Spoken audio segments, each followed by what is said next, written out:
अल्हम्दुलिल्लाह अस्सलातु ला इलाहा इल्लल्लाह वहदहु ला शरीका लहु अऊज़ु बिल्लाहि मिनश शैतानिर रजीम बिस्मिल्लाहिर्रहमानिर्रहीम सूरा 34 वर्स 25 सूरा सबा। कहो कि जो अपराध हमने किया उसमें कोई पूछ तुमसे न होगी और जो कुछ तुम कर रहे हो उसके संबंध में हमसे नहीं पूछा जाएगा। यानी जो गुनाह दूसरे करते हैं उसको बारे में तुमसे पूछपरछ नहीं होगी, तो उनको ही खुद को ही जवाब देना है। 26 कहो कि हमारा पालनहार हमको एकत्र करेगा, फिर हमारे बीच वह सच्चाई के अनुसार निर्णय करेगा और वह सबसे बेहतरीन निर्णय करने वाला है। अलीम यानी हर एक चीज़ को जानने वाला।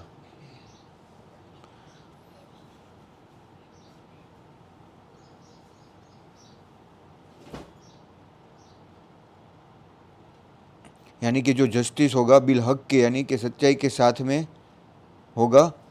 यफ्तहू यानी वो जज होगा सच्चाई के साथ में, और वो जो भी निर्णय लेगा वो सबसे बेहतरीन होगा, बिकॉज उसको सब कुछ मालूम है। जो अल्लाह की जाते वो आलिमुल मुल्क है, तो वो जो निर्णय लेगा वो सबसे बेहतरीन होगा। 27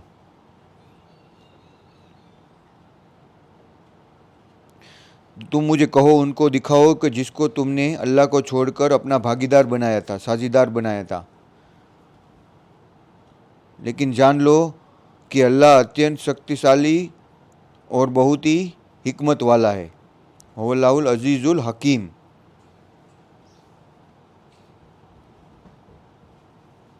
जब यानी आखिरत में उनसे पूछा जाएगा कि तुम अल्लाह के सिवा जिसकी इबादत करते थे उसको सामने लेके आओ, तब क्या बोलेंगे? उसके पास तो कोई होगा नहीं, तो यही बोलेंगे,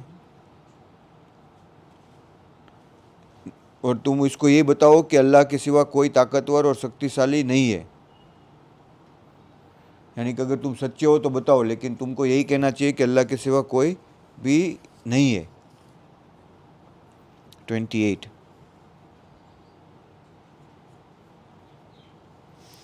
और हमने तुम्हें समस्त मनुष्यों के लिए, सारे जहानों के लिए,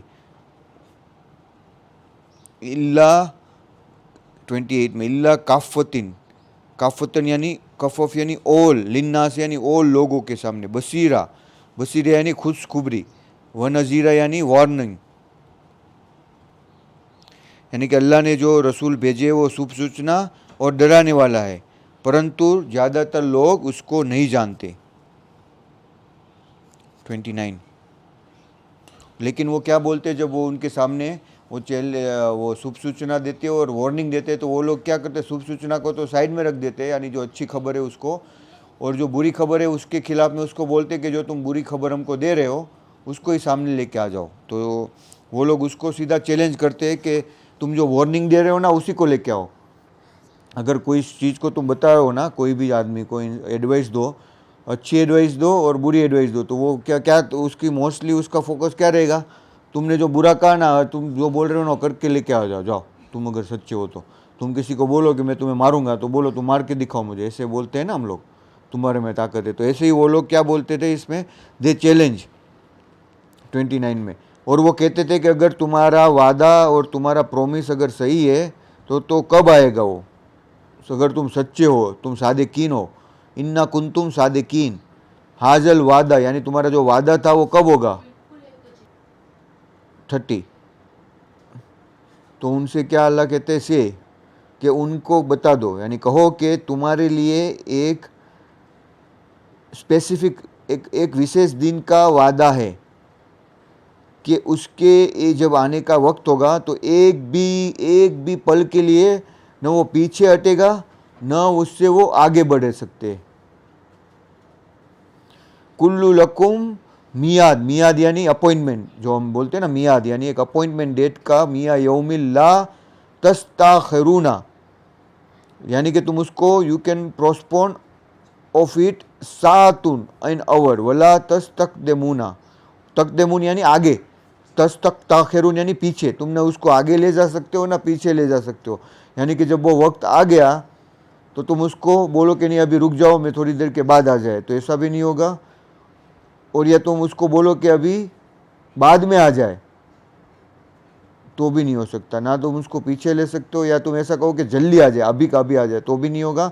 और बाद में जब आने के बाद बोलोगे बाद में आ जाए, तो भी नहीं होगा। यानी तुम उसको चेंज नहीं कर सकते। वो एक अल्लाह ने अरबी में कहा है, कितनी बेहतरीन से, कुल लकुम मियादु यौम, यानी कि वो जो दिन है वो मियाद उसका अपॉइंटमेंट है, उसको तुम ला यानी नहीं बदल सकते। ला तस्तखिरुना अनहो, अनु यानी उसको, सात, सात यानी 1 घंटा, ओवर जिसको बोलते हैं ना, कि 1 घंटा भी तुम इसको आगे ना पीछे ले सकते हो। वला तस्तकदिमुन यानी एक पल के लिए भी। 31। लेकिन उसका बाद में क्या होता था, जब वो चैलेंज पूछते थे उनको कि भाई ये चैलेंज कब है, जब उनको मैसेंजर खुशखबरी सुनाते थे और जब उनको वो डेट बताते थे, तो वो लोग चैलेंज करते थे। ये देखो, ये 34-29 में जो बताया ना दे चैलेंज, और 28 में, तो ये जो सेंट यू यानी ये रसद खलीफा के ऊपर है, वमा अरसल ना का, तो उस उन्होंने वो जो बोलते हैं ना कि मैं क़यामत की डेट भी बता दी अभी। तो ये लास्ट मैसेंजर जो अल्लाह के आए आखिरी में, उसने तो क़यामत की डेट भी जाहिर कर दी, और वो भी क्लियरली बता दिया कि कब आने वाली है। जो तुम लोग जिसमें तो वो चैलेंज करते थे कब आएगी, तो वो डेट भी बता दी अभी। तुम्हारे पास आज डेट भी है कि कब आने वाली है। इतना परफेक्ट। लेकिन देखो, कोई किसी को भी परवाह नहीं है। इतनी बड़ी निशानी मैथमेटिकली प्रूवन है, और वो भी ऐसी वैसी नहीं है कि ऐसी ही डेट है। वो कुरान से, उसके हरफ से, उसके लेटर से, सब चीज़ों से वो प्रूव होती है। वो साबित होती है कि इसमें एक भी तुम बदल नहीं सकते हो। मुहर्रम का 1709 जैसे पूरा होगा, जैसे 1710 चालू होगा, उसी टाइम में क़यामत फर्स्ट दिन में आ जाएगी, यानी कि चांद के कैलेंडर के मुताबिक, ल्यूनार कैलेंडर के मुताबिक। तो इस्लामिक कैलेंडर के मुताबिक अगर वो 1709 है, तो उस टाइम में जो हिजरी आती है वो क्या आती है, 2280 आती है। 2280 यानी अभी बस बहुत ही 250 साल से ज़्यादा नहीं बचा, 260 ईयर्स से ज़्यादा नहीं बचा है अभी। अगर तुम अभी से काउंट करो 2024 से लेके,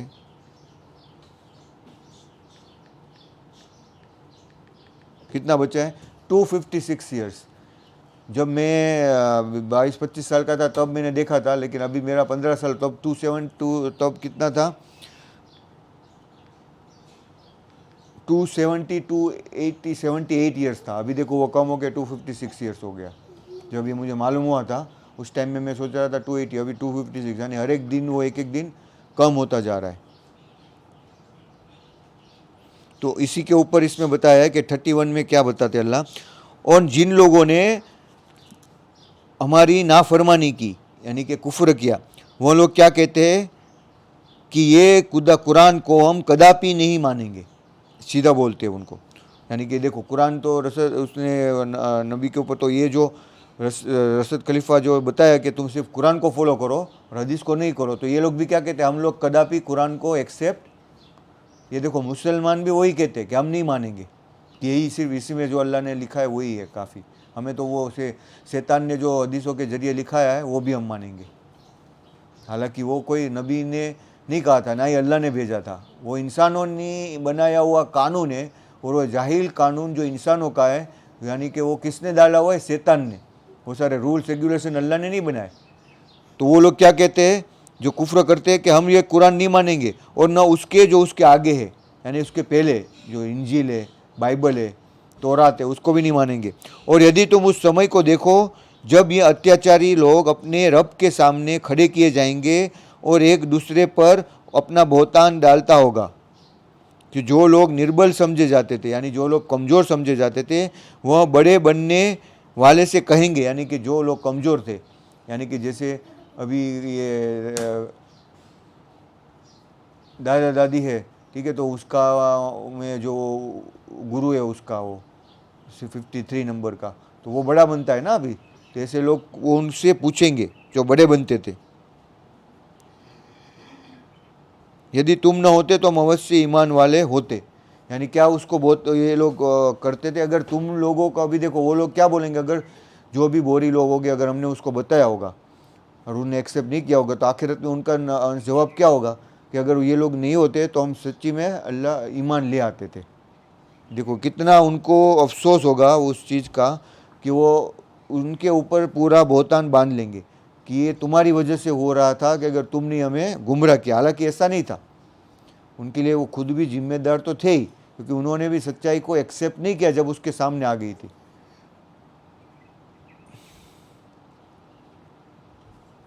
तो वो क्या बोलेंगे कि लिल्लजीनस तकबरू, यानी कि जो हमने एरोगेंस किया।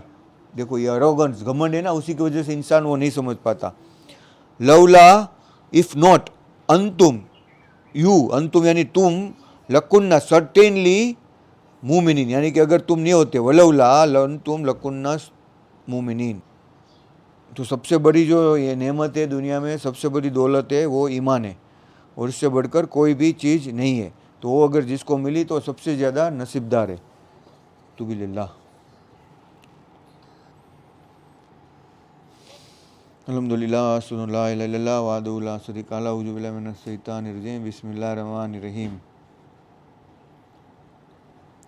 32, यानी कि उसके बाद में वो जो लीडर थे वो भी जवाब देंगे उस टाइम में, क्योंकि वो भी उनके साथ में ही होंगे। यानी दुर्बल लोग बड़े लोगों से कहेंगे नहीं, बल्कि तुम्हारी रात दिन की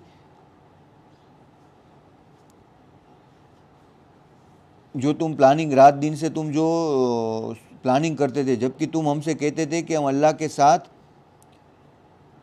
नाफरमानी करें और उसके साथ साझीदार ठहराए। यानी कि देखो वो लोग मातम करने को बोलते हैं, बड़े लीडर क्या करते हैं, वो अपने फ़ायदे के लिए सब कुछ इंसान को साझीदार ठहराते हैं, फिर कब्र की पूजा करवाते हैं, और वो अपने पश्चाताप को छिपाएंगे जबकि वो यातना देखेंगे, और हम इनकार करने वालों की गर्दन में लोहे के पट्टे डालेंगे, या वही बदला पाएंगे जो वो करते थे। यानी कि जो भी वो करते थे उसी का बदला उसको मिलेगा। ये 32 और 33 दोनों वर्ष मैंने पढ़ी। बड़े बनने वाले, यानी कि जो बड़े बनने वाले, 32 में ये लिखा है कि जो बड़े बनने वाले, यानी कि जो लीडर थे, वो निर्बल लोगों को, या जानिए कि वो जो उसके नीचे थे उनको जवाब देंगे, क्या हमने तुमको सन्मार्ग से रोका था जबकि वह तुमको पहुंच चुकी थी, बल्कि तुम स्वयं अपराधी हो। देखो अभी वो क्या बोलेंगे कि हमने तो तुम्हें कोई रोका नहीं था, जबकि वो तुम्हारे पास आ गया था तो तुम उसको एक्सेप्ट कर सकते थे। अभी देखो दादा दादी को हमने बताया हक चीज़, तो उन्होंने एक्सेप्ट नहीं किया, तो वो उन्होंने थोड़ी वो रोक के रखा है 53 ने कि तुम मत करो। हमको थोड़ी किसी ने रोक के रखा है। अभी हम लोग बाहर आ गए तो उनकी कम्युनिटी से हमको कोई पकड़ के रखा है, गला पकड़ के बलजबरी किया है। हमारी मर्जी थी, हमको करना था, तो हमको उसको वो गंदगी से बाहर आना था, तो हम बाहर आ गए। अगर हम वापस उसी में जाएंगे तो हम दम्भी हो जाएंगे उसके छोटे से कोई दुनिया के फ़ायदे के लिए। तो यही चीज़ होती है कि हमारी टेस्ट होती है। अगली बार हमने कैसे फ़ोटो पढ़वा लिया था कि हमारा नाम उसमें ऐड हो जाए, CA जब का रूल आया था, तो वो दुनिया के फ़ायदे के लिए हमने पढ़ा करवाया था। वो भी गलत है, वो बहुत बड़ा गुनाह, एक्सट्रीमली बिगेस्ट क्राइम जो हमने किया था उस टाइम में। चाहे उसकी भी गुनाह की कितनी वजह होगी जो अभी हमारे ऊपर से वो टला नहीं होगा। तो यानी वो सब चीज़ें मायने रखती है जब हम कोई चीज़ का डिसीजन करते हैं, तो हम दम भी है कि नहीं, अगर फ़ायदे के लिए हम अल्लाह की नाफरमानी करते कि नहीं। तो वो लोग ने कोई हमारे ऊपर बलजबरी नहीं किया, ना ही उन्होंने किसी के ऊपर किया। तो वो लोग जो उनके ऊपर ये बहुतान बांधते थे कि तुम नहीं होते तो हम ईमान वाले होते थे, वो गलत बात है। अगर वो नहीं होते थे तो भी ये लोग ईमान नहीं एक्सेप्ट करने वाले थे। जैसे आज मुसलमान में कुरान है फिर भी कुरान को नहीं मानते, तो क्या फ़र्क हुआ, वो लोग भी ऐसे ही है।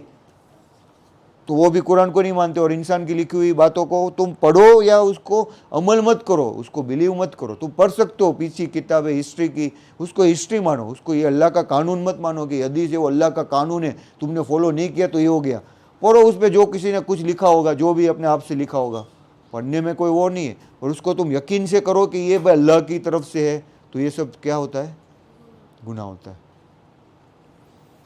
कोई हिस्ट्री तो हम भी पढ़ते हैं ना, वो भी चेंज हुई हिस्ट्री होती है, हमको नहीं मालूम होता है, फिर भी हम स्टडी के लिए पढ़ते हैं, तो उसमें से थोड़ा बहुत हमको सीखने को मिलता है।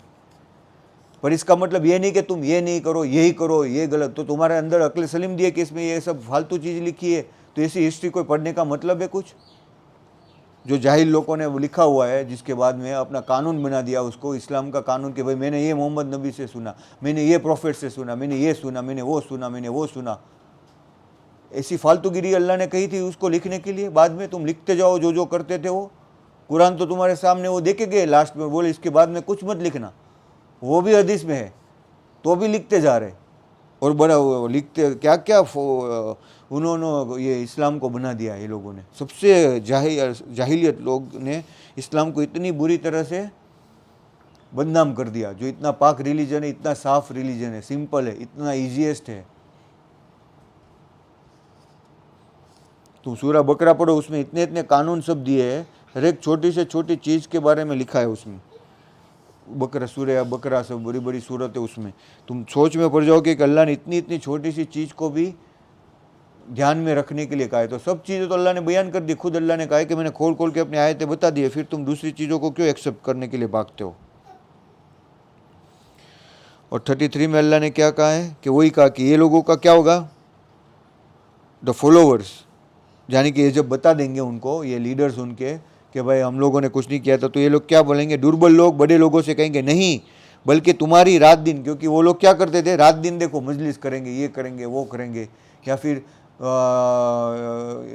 हिंदू लोगों में ये करेंगे, अलग अलग पूजा का त्यौहार रखेंगे, फिर यज्ञ करवाएंगे, ऐसे ही ये लोग मजलिस करवाएंगे। अभी ताजिया का होगा तो ताजिया निकालेंगे या मातम करेंगे अभी 10 दिन में। तो ये लोग क्या बोलेंगे, नहीं नहीं, ये तुम ही ने सब प्लानिंग करके हमको गुमराही में डाला था, जबकि तुम हमसे कहते थे कि अल्लाह के साथ अवज्ञा करे और उसके साझीदार, यानी कि तुम ही वो लोग हैं। वो लोग वापस उनका रिप्लाई करेंगे, जो दुर्बल लोग थे, निर्बल लोग थे, कि भाई नहीं नहीं, ये हमने नहीं, तुम ही ने हमसे ये करवाया, हमसे ये कब्र पूजा करवाई, हमसे ये करवाया।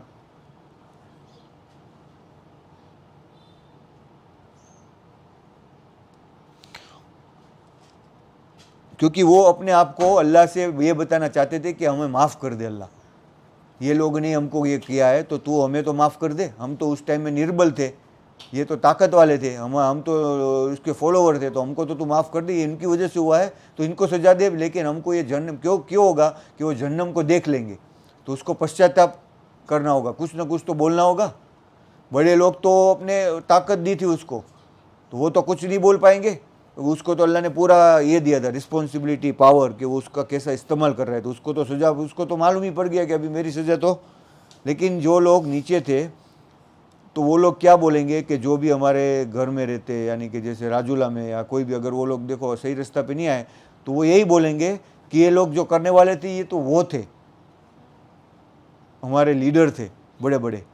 पक्का 100% ये बोलने वाले, पक्का, उस पर कोई यकीन नहीं। और ये आयत पढ़ के मुझे तो यकीन हो रहा है कि वो ऐसा ही बोलेंगे। सब हकीकत हक चीज़ देखने के बाद, कुरान अपने हाथ में रखने के बाद, टोटे की तरह उसको पढ़ते हैं अरबी में, ना उसका मायना समझते, ना उसका अर्थ समझते, पागलों की तरह। अल्लाह ने ये ज़बान क्यों सिखाई? अगर तुमको ऐसा ही करना है तो तुम अलग ज़बान में बात करो एक दूसरे के साथ में। कुछ नहीं समझ में आया इस तरह से करते हो तुम कभी? जिसको इंग्लिश नहीं आती तुम उसके साथ इंग्लिश में बात करोगे वहाँ जाके? तुम उसको अगर कुछ पूछना चाहते हो, अगर तुम्हें, मुझे अगर तमिल आती है तो तमिल में बात करो, तो तुम्हारे सामने क्या लगूंगा मैं? पागल। तुम क्या बोलोगे? पागल हो गया है? क्या बोलोगे? तमिल में बात नहीं, मेरे को नहीं समझ में आ रहा है, सीधी सीधी बात करो हिंदी में, इंग्लिश में, या जो भी तुम्हें। तुम बोले नहीं नहीं, मैं यही तमिल में ही बात करूँगा। क्या बोलूँगा मैं? तमिल में ही बात करूँगा। तो ऐसा ही अरबी तुम पढ़ते जाओ, जो अल्लाह कह रहा है उसके साथ में तो तुमको कुछ मालूम नहीं, वो क्या तुम्हें बता रहा है, तुम इसको पागलों की तरह पढ़े ही जा रहे हो, पढ़े ही जा रहे हो, पढ़े ही जा रहे हो। जबकि तुमको उसमें से अगर थोड़ा सा समझो तो वो हिंदी से और अरबी से, उर्दू से 70% मिलता है। तुम समझ भी कोशिश थोड़ा सा करते हैं, थोड़ी सी सिर्फ कोशिश, क्योंकि तुम्हारी लैंग्वेज कोई बहुत ज़्यादा अलग नहीं है। तुमने देखा ना, सारे अल्फाज जो आते हैं वो बहुत ज़्यादा जुड़े हुए, तो इतनी कोई डिफ़िकल्ट नहीं है, बहुत ईजी है। देखो हम पढ़ के समझ सकते हैं। तो अल्लाह बोलेगा तुमने थोड़े 1% की भी कोशिश की होती तो तुमको समझ में आ जाता, सिर्फ 1%। ज़्यादा मेहनत नहीं करनी थी ये लैंग्वेज समझने में। जो हिंदी में है, चलो तमिल है, ये उनको तकलीफ पड़ती है क्योंकि इनको नहीं मालूम होता उनके लैंग्वेज। अगर कोई इंग्लिश में है तो उनको ज़्यादा तकलीफ पड़ती है, क्योंकि उनको मालूम ही नहीं है क्या है। हमको तो बाय बर्थ उसको समझा दिया गया है, लैंग्वेज हमारे डीप रूट में। तो वो हमारा नसीब वाला है कि अगर हम इंग्लिश में पैदा हुए होते, अगर बच्चे को तुम बताते हिंदी आती ही नहीं होगी जिसको, उसको तो कुरान समझने में बहुत तकलीफ पड़ेगी। तो भी अगर वो कोशिश करे तो भी समझ सकता है ना, ट्रांसलेशन तो पढ़ ही सकता है। तो यानी कि जो चीज़ समझ में नहीं आती, अल्लाह बोलते क्या तुम पागल हो, तुमको अक्ल सलीम नहीं दी थी, तुम क्या जानवर की तरह हो कि अगर तुम उसके सामने कुरान भी रखो या गाय को वो भी रखो तो भी वो खा जाएगा ना पत्ते समझ के, उसको अक्ल है? पर उसको ये मालूम है कि मैं यहाँ टेस्ट के लिए आऊँ, मेरा ईगो किल हो गया, बस मुझे ये टेस्ट लेके पार जाना है, बस उसको इतना ही मालूम है। तो अल्लाह ने तुमने ये टेस्ट ली ना, तुमने अक्ल सलीम मांगी अल्लाह से कि मुझे ये नहीं बनना, तो अभी इसकी टेस्ट तो तुम्हें देनी है ना, तो इसका भी ये आने के बाद तुम जानवरों से भी बदतर ये कर रहे हो, तुम जो काम कर रहे हो, इसी बोलता है कि ये जानवर से भी बदतर है। अल्लाह बोलते हैं कि ऐसे इंसान और ऐसे काम है कि वो जानवर से भी बदतर हो गए। तो इसीलिए अल्लाह बोलते हैं कि इन लोगों को क्या होगा, देखो कितनी बड़ी सजा बोली है ये आयत में, कि वो पश्चाताप को छिपाएंगे जबकि वो यातना को देखेंगे, यानी ये सब उनका वहम होगा, ये सब उनकी छटकबारी होगी कि वो छटकने के लिए कोशिश अल्लाह से करेंगे कि शायद हो जाए कुछ तो हम बच जाए, लेकिन उसका क्या होगा, लेकिन हम इनकार करने वालों की गर्दन में we will place shackles around the necks of those who disbelieved, उनकी गर्दनों में हम तो यानी कि लोहे के पट्टे डालेंगे गरम गरम और वो भी पिघलेंगे और यही बदला पाएंगे, यानी कि this is the what they will get इल्ला मा कानू या मलून, यानी कि जो भी वो करते थे अमल, तो क्या इनका ये बदला नहीं? अल्लाह ये सवाल करता है, इल्ला मा कानू या मलून, इल्ला यानी कि सवाल है एक था, माँ कानू या मलून यानी जो तुम अमल करते थे, कानू यानी जो यूज टू, कानू ये अरबी वर्ड है, यानी जो हम करते यूज टू होते, इल्ला मा कानू या मलून। वजअलनल अगलालो, अगलाला यानी सेकल्स, फी अनाको यानी नेक्स, नेक देखो हम बोलते हैं ना नेक नेक्स, तो वो भी देखो अरबी का बहुत सारा जुड़ा हुआ है, अनाको यानी नाक, अनाक नेक्स्ट बोलते हैं उसको। 34 यानी कि जब भी अल्लाह ने मैसेंजर और नबी बना के जिसके सामने भेजा है, 34, और हमने जिस भी जगह पे कोई भी डराने वाले यानी सचेत करता, यानी जो उनको डराता हो, उनको समझाता हो भेजा, तो उसके संपन्न लोगों ने, कैसे लोगों ने, जो लोग संपन्न थे, वेल्थी थे, मुत्रफू यानी उसको हर एक जगह से उसको बेनिफिट था, वो बहुत ही संपन्न लोग थे।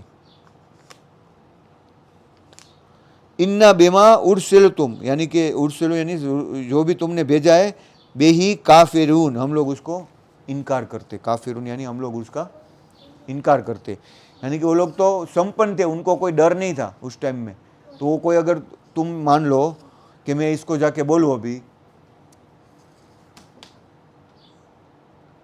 मुकेश अंबानी जो इतना सारा खर्चा किया, तुम ऐसा मत करो, ये अच्छी बात नहीं है, तो तुम्हारी सुनेगा वो क्या बोलेगा, ये कौन फालतू है मुझे बोलने वाला। तो जब ऐसे ही मैसेंजर उनके सामने आते थे, वो बोलते थे कि तुम अल्लाह के सिवा किसी और की इबादत मत करो, तो वो लोग क्योंकि वो संपन्न थे, उसके पास सब कुछ था, तो वही टेस्ट थी। अगर तुम शायद ये चीज़ किसी गरीब को बोलोगे तो शायद भी वो समझ भी सकता है, 1% तो वो समझेगा, पर वो तो 1% भी, क्योंकि उसका घमंड लेवल, ईगो लेवल, जिसका ईगो लेवल जितना हाई होगा वो अल्लाह के करीब नहीं होगा। तो तुम ऐसा सोचो कि गरीब वो कम नसीब है, एक्चुअली में वो नसीब वाला है, क्योंकि उसका ईगो इतना लेवल का लो है, तो उसको वो फ़ायदा है एक्चुअली में। पैसा मिलने के बाद में वो सबसे ज़्यादा बड़ा श्राप है, अगर किसी के पास ज़्यादा पैसा है तो वो ज़्यादा श्रापित है, उसको ज़्यादा गुनाहगार है, उसका चांसेस कम है अल्लाह के रास्ते में आने का। तो तुम ये सोचो कि इसके पास तो बंगला गाड़ी है, ये है वो है, लेकिन वो सबसे ज़्यादा कम नसीब है, क्या है? और जो लोग गरीब है, जो मेहनत करते हैं, वो सबसे ज़्यादा नसीब वाले कंपेरेटिवली, क्योंकि उनका ईगो लेवल डाउन है, तो उनका चांसेस है कि वो हक बात को समझ सकते हैं, फिर भी उनका तो 1% भी नहीं है, क्योंकि संपन्न लोग नहीं समझते। इसलिए ज़्यादातर लोग जब भी नबी और पैगंबर आते थे ना, तो ज़्यादातर उनके सामने जोड़ने वाले में से 90% मुफलिस गरीब लोग ही थे और मजलूम लोग ही थे। फिर पैसे वाले भी ज्वाइंट हुए, और उसकी जो तादाद थी वो ऑलवेज कम थी, हाँ ऑलवेज। फिर जुड़ते थे, अल्लाह जुड़वाता था, लेकिन तुम इतने नहीं पाओगे, इतने ज़्यादा। अभी सबमिटर में है यार, यूएसए में और इसमें जहाँ पे पैसे वाले हैं, लेकिन अगर तुम चेन्नई में और वहाँ पे देखो तो वहाँ पे इतने नहीं है।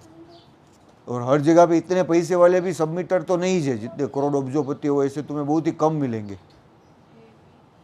हाँ, बाद में अल्लाह दे तो वो अलग बात है। अगर सबमिशन के बाद में अगर वो तुम्हें देता है तो तुम उसको समझ पाओगे, उसको तुम मैच्योरिटी से उसको यूज़ कर पाओगे। लेकिन अगर तुमको पहले मिल गया और इसके बाद में तुमको, अगर मान लो कि अगर मैं पहले ही कोई बड़े अमीर घर में पैदा हुआ होता, ठीक है, और मदर फादर ने मुझे अच्छा सा बंगलो फ्लैट करके मुझे पढ़ाया होता, तो मैं कभी वहाँ पे हॉस्टल में जाके वहाँ पे मैं डिस्कस करता था उनके सामने?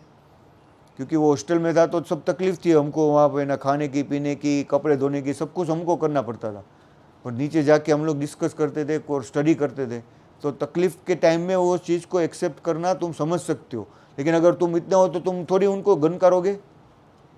ये कौन होता है हमको पूछने वाला, ये बताने वाला? क्योंकि सब कुछ चीज़ तुम्हारे सामने सहूलियत से मौजूद होती है तो तुम उसको समझ नहीं सकते हो। यानी तकलीफ़ जो है वो एक अच्छी चीज़ होती है, वो बुरी चीज़ नहीं होती। जो हम इसको, ये दुनिया में वो टेस्ट है, वो टेस्ट अच्छी होती है एक लेवल के ऊपर, जो हमें अच्छाई की तरफ लेके जाती है। तुम ऐसा सोचो कि पैसा है तो वो नसीब वाला है, तो वो बिल्कुल गलत सोच है। वो कोई नसीब वाला नहीं है, वो सबसे ज़्यादा बदनसीब है। कारून देखो, कारून का क्या हालत हुआ, उसी को अल्लाह ने उसी में डुबो दिया। उसी में वो घमंड से गुजरता था तो वो तो बदनसीब था। तो अभी इन लोगों ने शादी की है तो उनकी देखो, ये शादी भी इसी तरह से अल्लाह हमको दिखाएगा कि किस तरह से उनका बदनसीब गरी, इतना ज़्यादा दिखावा किया है उन लोगों ने, कारून की तरह ही जितना ज़्यादा दिखावा अभी किया है, उसी का उसको बदला बहुत ही जल्द मिलेगा। तो सबको दिखाएगा वो, जिसे कानून ये वो, क्योंकि हिस्ट्री अल्लाह से इस कुरान में, हिस्ट्री ऑलवेज रिपीट, और वो अल्लाह का कानून कभी बदलता नहीं है। तो ये लोगों ने जो भी अभी किया है इतना दिखावा, उसको देखो तुम, बहुत ही जल्द तुमको उसका ये मिलेगा। कि अभी लोग ये करते हैं ना तमन्ना, देखो कानून गुजरता था, ओ इसके पास इतने पैसे कि उसकी सिर्फ चाबी लेने के लिए एक अलग पूरी टुकड़ी होती थी, सिर्फ उसके खजाने की चाबी। तो अभी इसके पास इतना पैसा, इतना खर्चा किया कि ये बोलते कि पाकिस्तान गवर्नमेंट का जो डेप्ट है ना, डेप्ट, उससे उसका डेप्ट के मुताबिक उतना तो उन्होंने खर्चा किया शादी में, $1.5 बिलियन का। 10,000 करोड़ के ऊपर खर्चा किया, 10,000 या 12,000 करोड़। 1.5 बिलियन, $1.5 बिलियन का। तो उसमें तो एक कंट्री की पूरी इकोनॉमी सेट हो सकती है। और इंडिया में कितने गांव ऐसे हैं, गरीब गांव, जहाँ पे ना खाना पीना है, यहाँ पे रोजी है, उसके कितने का मजूर, खेत मजूर है, जिसका कितने का देवा जो डेप्ट है वो माफ़ करवा सकता था पे करके। लेकिन इनको तो नाच गाना करना है बाहर से लोगों को, जो ऑलरेडी अमीर है उसको 50-50, 100-100 करोड़ देने की कोई ज़रूरत है गाने के लिए? और वो भी एक गाने के लिए तुमने 80 करोड़ दिए उसको, एक सिंगर को। ऐसे जस्टिन बाइबर को 10 मिलियन दिए, रेहाना को 20 मिलियन दिए, यानी 200-200 करोड़ दिए। ऑलरेडी मिलियनर से। जॉन सीना को बुलाया बाहर से ना, वो भी एक्टर है, वो उसको कितने करोड़ों दिए होंगे, कितने करोड़ अब्जों का खर्चा किया। तो ये सब क्या था? इससे देख के लोग क्या, हो देखो क्या शादी में क्या हो रहा है, जो जिसके दिल में ईमान नहीं वो तो ये देख के क्या बोलते, ये देखो किसके, तुम कमेंट में पढ़ोगे उसके वीडियो, वो कितनी आलीशान शादी की है, क्या इसका जलवा है, ये है वो है। लेकिन जो ईमान वाले होंगे वो क्या बोलेंगे, ये तो जो कर रहा है वो जाहिलियत है, ये तो उसके गुनाह को और बढ़ा रहा है। क्योंकि जो समझदार है, जो कारून का तुम किस्सा पढ़ोगे वही तुम्हारे सामने आएगा। 35। तो वो लोग क्या बोलते थे बाद में, उसका जवाब भी देखो। और उन्होंने कहा कि हमको तो संपत्ति और संतान में हमको तो बहुत ज्यादती है, हमको तो बहुत मिला हुआ है। उनका जवाब क्या था? हमको कभी कोई दंड नहीं मिलेगा, हमको कोई सजा नहीं मिलेगी। उनका ये जवाब था, हमको कोई सजा नहीं मिलेगी। जैसे वकालू नहनो, नहनो यानी वी है, अक्सर, अक्सर यानी बहुत ही कसरत से हमारे पास है। अम वालो यानी माल, वो औलादो, औलाद, वमा, देखो कितना समझ में आ जाता है उर्दू में। नहनो, वमा नहनो यानी उसमें तुम्हें सिर्फ यही समझना है, वमा नहनो, ये छोटे छोटे जो है वही बात की समझ में तुमको ऐसे ही आ जाएगा। बेमुअज़्ज़बीन, अजाब, बे अजाब का ये बेहतरीन एक वर्ड है, बेमुअज़्ज़बीन यानी हमको the ever one who are punish, हमको कभी नहीं होगा। वमा नहनो बेमुअज़्ज़बीन, हमको कोई अजाब नहीं आने वाला। 36 यानी उनका घमंड है, वो घमंड, उसकी ताकत जो अल्लाह ने दी थी वो बोल रही है। तो वो देखो, ये अगर जिसके पास नहीं होता वो ऐसा जवाब तो नहीं देता था, वो एटलीस्ट ये तो बोलता था वो पैगंबर, चलो देखो हम उनके साथ आ गए तो हम कर, हमारा थोड़ा कुछ अच्छा तो हो जाएगा, क्योंकि ऐसे भी नहीं हो रहा है। तो उनका चांसेस, प्रोबेबिलिटी ज़्यादा है। अभी देखो हिंदू में भी जो ये जाते हैं ना, जिसको क्या बोलते हैं, सबसे नीची वाली, इनको ये लोग बोलते हैं ना दलित, तो वो लोग ज़्यादा कन्वर्ट होते हैं क्रिश्चियन में, मुस्लिम में। और एक एक जगह पे तो अभी न्यूज़ भी आया था, वो ने बोला कि अगर तुम हमको ये मंदिर में नहीं जाने दोगे तो मैं मुस्लिम में कन्वर्ट हो जाऊंगा। ऐसा उसने ओपनली बोला वो फैमिली ने, कि हमको इस तरह से नहीं जीना। और इसीलिए से बहुत से लोग क्रिश्चियन में भी कन्वर्ट हो जाते।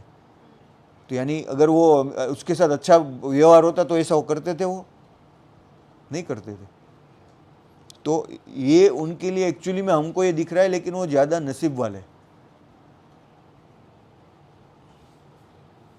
36 कहो तुम उनको बता दो कि मेरा रब जिसको चाहता है उसको अधिक रोजी देता है और जिसको चाहता है कम देता है। यानी तुम इसको जो आदि मिली है, कम मिली है, उसको मत समझो, तो अल्लाह की मर्जी है। लेकिन अधिकतर लोग नहीं जानते, वो टेस्ट के लिए अल्लाह ने ये इनडायरेक्ट लिखा है कि वो टेस्ट है, ज़्यादा और अधिक से कोई फर्क नहीं पड़ता, डजेंट मैटर। कुल इन्नी रब्बी यबसुतु एबेंडेंस, यबसुतु यानी बहुत ही बिसारत से, रिजक, यबसुतु रिजक लेमन, और किसी को यसाउ, यसाउ यानी ही विल्स, वयकदेरो, वयुकदेरो यानी उसको अटका देता है वो, वला किन्ना अक्सर, लेकिन अक्सर लोग, अक्सर ना से ला यालमून, ये नहीं जानते। और 37 में क्या बता रहे, तुम्हारी संपत्ति, तुम्हारे संतान, जो भी चीज़ नहीं जो तुमको हमारे निकट बना दे। यानी अल्लाह ने क्लियरली बता दिया इसमें कि ये सारी चीज़ें तो अल्लाह ने मर्जी से, अल्लाह ने उसको अपनी मर्जी से दिया है। वो टेस्ट, वो भी वो मर्जी अल्लाह की होती है, वो परफेक्ट होती है। किसको कम देना या किसी को ज़्यादा देना वो अल्लाह की मर्जी के हिसाब से होता है। तो इसमें कोई किसी के साथ इनजस्टिस नहीं हुआ है। तो तुम ये मत सोचो कि मुझे ज़्यादा मिल गया है तो मैं ज़्यादा नसीब वाला हूँ, ऐसा कुछ नहीं है। यानी कि अल्लाह क्या बता रहे, तुम्हारी दौलत, तुम्हारी संतान, ये कोई भी चीज़ तुम्हें अल्लाह को नज़दीक नहीं बना सकती। हाँ, जो ईमान लाया और जिसने अच्छे कर्म किए, ऐसे लोगों को उनके कर्म का 2 गुना बदला है, और वह बहुत ही ऊंचे घरों में संतोष पूर्वक सुकून से रहेंगे। यानी वहाँ पे उनको क्या होगा, पीस होगी। इसका मतलब ये संतोष यानी क्या होगा, वो ऐसी जगह पे अल्लाह उसको ऊंचे दर्जे देगा आखिरत में कि वहाँ पे उनको सुकून होगा। वो सबसे बड़ी चीज़ है, परफेक्ट पीस। आमिनून, इस क्या बोला, इसका मतलब अल्लाह ने कहा आमिनून, जो आमन, अमन, अमन हम बोलते हैं ना, वो ये यहाँ से आया हुआ है आमिनून, अमन। ये अमन का डेरिवेटिव है, अमन। गोरोफात यानी बहुत ही बड़े पैराडाइज में, फी गोरोफात है, वहाँ पे वो लोग रहेंगे। यानी कि पैसे या दौलत से कोई अल्लाह के नज़दीक नहीं पा सकते, ये अल्लाह बता रहे। लेकिन तुम्हारा ईमान और अच्छे काम ही है जिसका तुम अल्लाह 2 गुना बदला देगा। यानी कि अल्लाह ने उसका जवाब भी दे दिया कि इससे तुम अल्लाह के नज़दीक पहुँच सकते हो, ना कि दौलत और संतान से, कि मेरे पास ये 2 संतान है, मेरे पास 10 बेटे हैं, मेरे पास 4 बेटे, मेरे पास ये है, उससे कोई मतलब नहीं रखता।